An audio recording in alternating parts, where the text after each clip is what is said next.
বাবামণির মতে চরিত্র গঠনই কেন সর্বশ্রেষ্ঠ সাধনা। মানুষের জীবনে এমন কিছু প্রশ্ন আছে যা যুগে যুগে প্রতিটি চিন্তাশীল মানুষকে আলোড়িত করেছে।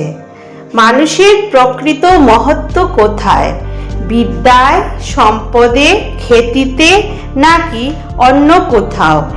একটি জীবনকে সত্যিকার অর্থে সফল করে তোলে কোন শক্তি? তা কি কেবল উপাসনালয়ে নিভৃত কোণে বসে জপ ধ্যান করার নাম, নাকি প্রতিটি নিঃশ্বাসে, প্রতিটি সিদ্ধান্তে, প্রতিটি আচরণে তাকে ধারণ করার নাম? সময়ের প্রবাহে সভ্যতা বদলেছে, সমাজ বদলেছে, মানুষের বাহ্যিক জীবনও বদলেছে, কিন্তু মানুষের অন্তরের সংগ্রাম আজও একই রয়ে গেছে। সত্য ও অসত্যের দ্বন্দ্ব, স্বার্থ ও আত্মত্যাগের সংঘাত, অহংকার ও বিনয়ের লড়াই। এই নীরব যুদ্ধ প্রতিদিনই মানুষের হৃদয়ে ঘটে চলেছে। এই অন্তর জগতের সংগ্রামের মধ্যেই পরমারাধ্য শ্রী শ্রী বাবামণি স্বামী স্বরূপানন্দ পরমহংসদেব এক অনন্ত সত্য উচ্চারণ করেছেন। তিনি আমাদের শিখিয়েছেন, ধর্মের প্রকৃত পরিচয় বাহ্যিক আচার অনুষ্ঠানে নয়, মানুষের চরিত্রে। কারণ মানুষ যা বিশ্বাস করে তার চেয়েও বড় কথা হলো মানুষ কেমন জীবন যাপন করে। একটি প্রদীপ যেমন নিজের আলো দিয়ে চারপাশকে আলোকিত করে, তেমনি একজন চরিত্রবান মানুষ তার নীরব জীবন দিয়েই সমাজকে শিক্ষা দেন। তার মুখের বাণীর চেয়ে তার জীবনের বাণী অধিক শক্তিশালী। নমস্কার শ্রদ্ধেয় দর্শক বৃন্দ, জয়গুরু সকলকে। আজকের এই আলোচনায় আমরা প্রবেশ করব বাবামণির সেই গভীর জীবন দর্শনের অন্তরে, যেখানে জীবনকে কেবল নৈতিকতার বিষয় হিসেবে নয়, বরং সর্বোচ্চ সাধনা হিসেবে ব্যাখ্যা করা হয়েছে। কেন বাবামণি চরিত্র গঠনকে সর্বশ্রেষ্ঠ সাধনা বলেছেন? কেন তিনি মনে করতেন চরিত্রহীন জ্ঞান মানুষের কল্যাণ করতে পারে না?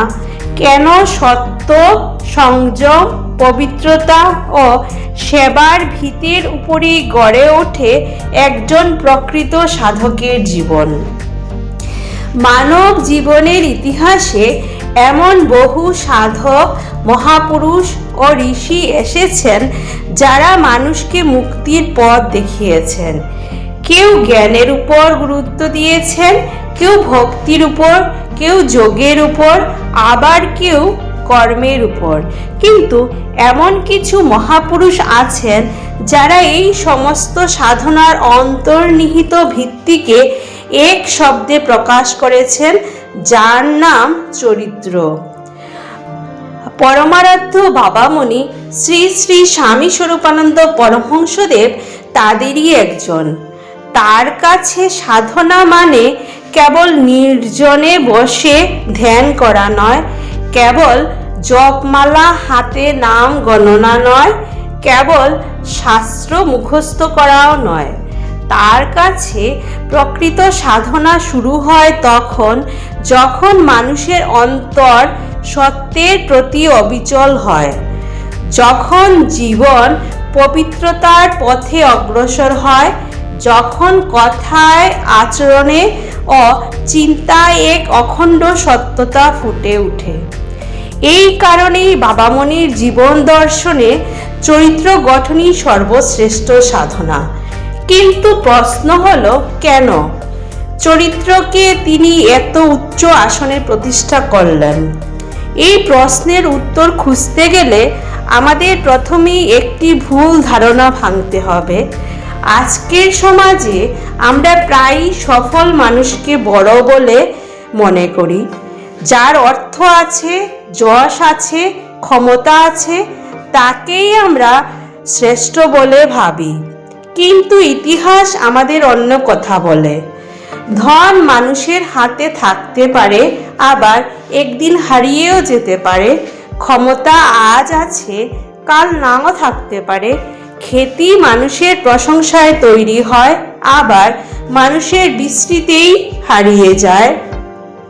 কিন্তু একটি সম্পদ আছে যা বাহ্যিক অবস্থার উপর নির্ভর করে না।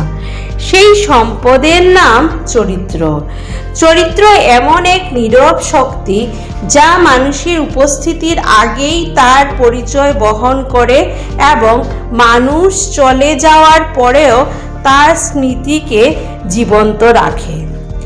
বাবামণি তাই বাহ্যিক সাফল্যের চেয়ে অন্তরের মহত্বকে অনেক বেশি মূল্য দিয়েছেন, কারণ তিনি জানতেন চরিত্রহীন প্রতিভা বিপজ্জনক।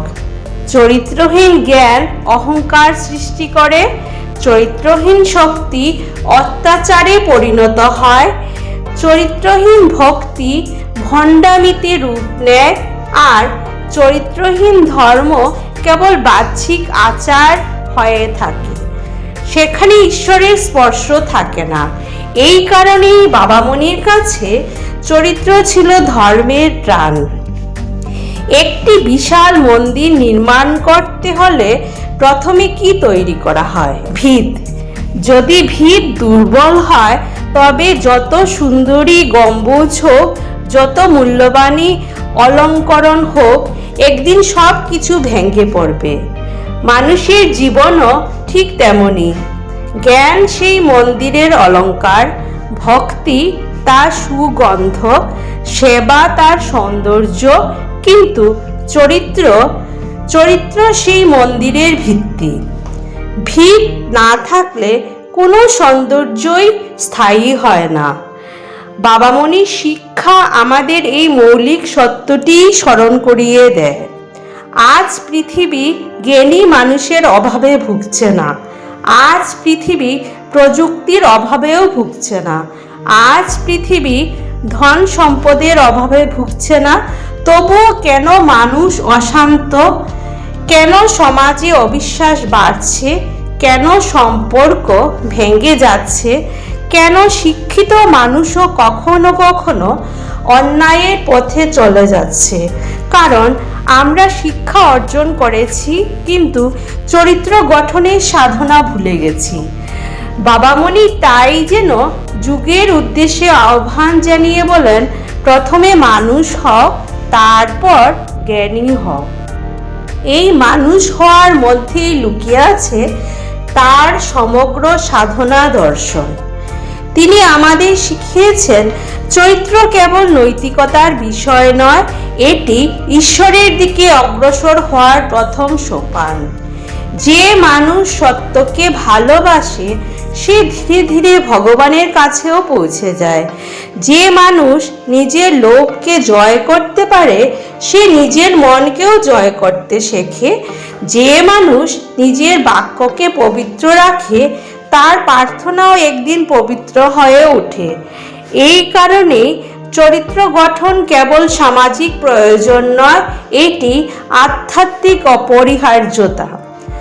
আজ আমরা অনেক সময় ভাবি সাধনা মানেই হয়তো নির্দিষ্ট সময়ে জপ করা, পূজা করা বা মন্দিরে যাওয়া।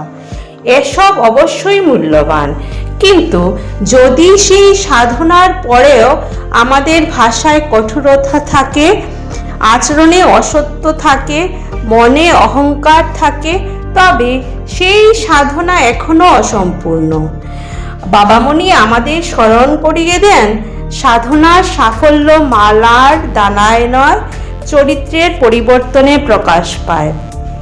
যদি সাধনার ফলে মানুষ আরো বিনয়ী হয়, আরো সত্যবাদী হয়, আরো সহানুভূতিশীল হয়, তবেই সেই সাধনা সফল। অন্যথায় তা কেবল বাহ্যিক অনুশীলন হয়ে থাকে। আজকের এই আলোচনা কেবল একটি বক্তৃতা নয়, এটি আমাদের প্রত্যেকের অন্তরের সামনে রাখা একটি আয়না। আমরা আজ নিজেদের জিজ্ঞাসা করি, আমাদের শিক্ষা কি আমাদের চরিত্রবান করেছে? আমাদের ভক্তি কি আমাদের বিনয়ী করেছে? আমাদের সাধনা কি আমাদের সত্যের পথে আরো দৃঢ় করেছে? যদি উত্তর এখনো না হয় তবে নিরাশ হওয়ার কিছু নেই, কারণ বাবামণির শিক্ষা আমাদের দোষ দেখিয়ে থামিয়ে দেয় না, তিনি আমাদের নতুন করে শুরু করার সাহস দেন।